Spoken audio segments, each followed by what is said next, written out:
Oi, oi, oi, bom dia, boa tarde, boa noite. Segunda dica de fonética do português brasileiro. Hoje nós vamos falar sobre o S intervocálico. O S entre duas vogais, em português, tem o som de Z. Você se lembra do som da letra Z?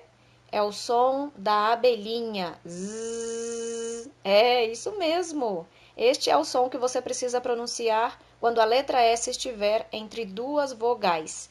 Zzz. Então, eu vou falar algumas palavrinhas aqui e gostaria que você repetisse comigo. Vamos lá? Prosa, reserva, aviso,